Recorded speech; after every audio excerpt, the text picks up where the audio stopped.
Hi, Aquarius! Welcome to your Aquarius new moon quantum reading with me, Jocelyn, the Quantum Queen. And you guys prepare yourselves because we are going to go through a ride this Aquarius season. So, this is, of course, for Aquarius, Sun, Moon, or Rising. And as always, welcome to my cross watchers.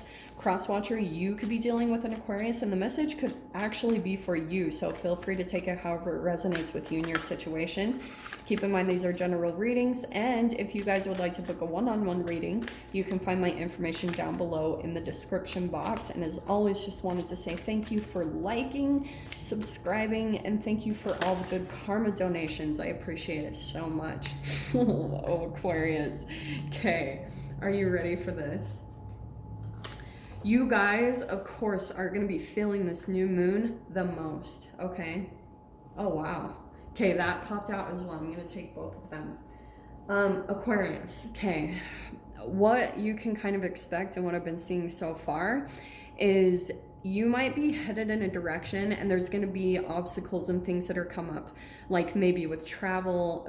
Not predicting this, but I'm just saying if you're planning a certain way and then all of a sudden things like go a different way or gets thrown off course or your plans get changed, go with the flow, because it could be pushing you in a different direction. It could be kind of like putting you somewhere better. Your plans could change suddenly, okay? You might also have a lot of new interests and things come up. So it's interesting.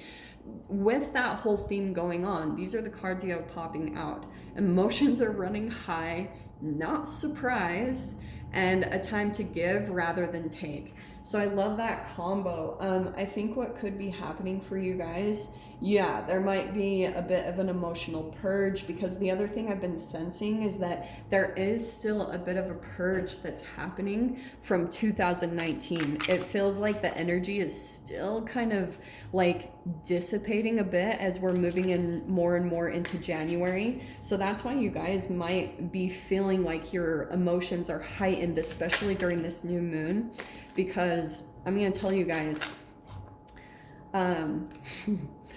oh yeah, okay, this is why.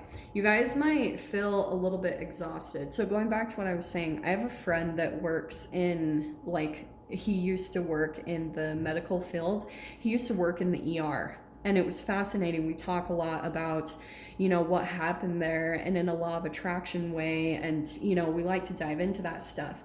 And during the time of the moon cycles, and we all know this, but he was like, those were the craziest times. And I've read a bunch of articles on how whatever is going on internally, like say for example, and I know you guys aren't gonna want to hear this, but this is how I am. So if you have like parasites in your body, the moon is going to come in and trigger them. And that's why they act up the most around the full moon, because the moon affects the tides in the ocean. Yeah.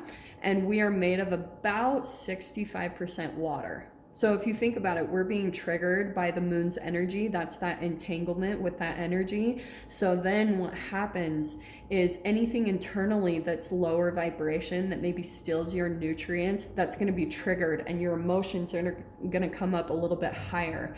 So that's why, and they're also directly correlated to your thoughts, and which connects and entangles with humans or people. So now that I've gotten through all of that, okay, you guys will have some type of relationship or situation that's going to be, I feel like it's going to be replayed. Like it's going to come back from the dead, the resurrection. I'm not necessarily saying this is a person. I mean, I do think there is going to be people connected to this, whether it's family, friends, a romantic interest, however it plays out for you guys, but there's going to be a lesson behind it. So really pay attention to your thoughts and your emotions that come up with any connections that come back into your life. It also could be highlighting this part, okay? You might be really questioning your, like, the give and take in your relationships. Maybe you have relationships, Aquarius, where you are afraid to give in a way because you might, okay, and especially if this is around family, or if this is like an old romantic interest that you feel like they give you things with expectations, right? Like a steaming hot side of guilt on the side, that lower vibrational brain chemical. So that's why it could make you hold back on giving in relationships, because you're like, and I'm not saying you're selfish, and maybe you even overgive to people, but you don't receive because you're afraid of people doing things for you, because there's always like an overlaying, it's that transactional manipulation. It's where they're giving because they're expecting something in return. So that's what I want to say with the Nine of Wands. There could be someone, something, some situation that comes up, and it's like it's rehashing a little bit of these emotions and these feelings, like this give and take that you might struggle with in relationships. So let's get a little bit more information on this. And it's something we deal with, because if your parents are still a little bit asleep, yeah, Hierophant. I do want to say this is like an authoritative figure in your life, maybe parents or boss, but it's someone where you feel like, in a way, you're almost a slave to their energy. Like it brings you back to where you're having to judgment card, you're like constantly having to be put back in this situation. It keeps happening over and over again. That's what I keep getting. Wow. And you have freaking, so that's the third major arcana now. You've got the Magician card. What did I say about manipulation? Do you see that? You feel like there's someone in your life that's very manipulative, and they do have some type of control in some way. In fact, Aquarius, this is what I'm going to go back to. You guys remember how I was talking about in one of the recent videos how right now in Capricorn season, it's like you're overcoming a big obstacle in your life, maybe something that's been repetitive for years and maybe the past decade. It's going to be individual for all of you, but that's why it could be an old lesson that keeps resurfacing. And it's because the reason why you keep going back to it is because you haven't quite acquired all of the resources that make you completely independent. Okay, so that's why I'm saying, if this is like a boss, there's something where you're dependent on someone or something still just a little bit, or maybe you even just think you are. But every time you go through it, it throws you off balance. Nine of Wands, it might burn you out. It like depletes your energy in some way, shape, or form. And it's because the energy behind it is really manipulative, okay? Straight up. And this is what's going to happen. Two of Pentacles. It puts you on the fence, okay? This right here, and with this layout, all of this going on.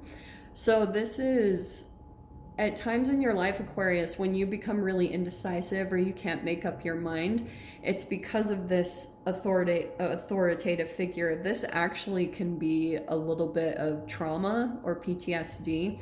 Not to turn this like into a really serious read, but I'm saying that because if you start like questioning yourself constantly and you're like, I don't know what to do, and there's these choices that are coming up that you have to make, but you're on the fence, you don't dare commit to anything, it's actually a sign of trauma. It's a brain chemical, it's a vibration that you're at, that you've been taught because you had an authoritative figure in your life that made you question your own choices and your own decisions. And so that could still be influencing you. This person still may be doing that. It maybe could be a Taurus that you guys are dealing with, if that applies. Maybe a Gemini or a Virgo as well. Doesn't have to be though, I'm just throwing those out there. But yeah, it puts you on the fence. It makes you question everything. It puts you into a state of confusion, and that's the manipulation behind it. Straight freaking up. So this is what's going to be changing though, so that's why I'm loving this. Let's see what new door is going to be opening for you guys, because we're at a new moon, right? So new moons mean new things are starting up. Ooh. Okay, interesting. So we have got deeper and a cure for longing, okay? Deeper says you are not finished, you are not done yet. You're not yet done. Dig deeper and deeper, the best is yet to come. Hold on, hold on. And a cure for longing is love is happiness, a spark inside. Live deliberately and choose boldly. Then you have arrived. So, and those are the doors. I love them. Okay, so Aquarius, what I want to say is happening. So I felt like the deeper is connected to your emotions. You're like digging deeper into some emotions, maybe tied to family or an old relationship, something, but you're releasing that. So that could be coming up for you guys, especially right now leading up to the new moon, where you're going through maybe a deep purge of your emotions, feeling heightened emotions, because it's really going to get deeper into the core of your cells, like really purge it out of you, and so that it can make new for all of this love, like these new emotions that are going to be flooding into your life, where you're going to feel like you finally arrived at the perfect destination, maybe a place that you've been trying to push towards for a really, really long time. So Aquarius, I'm going to leave that there. I'm going to dive into this in the extended. So if you guys want to join me over there, feel free. I'm going to dive into the key that's going to open the doors.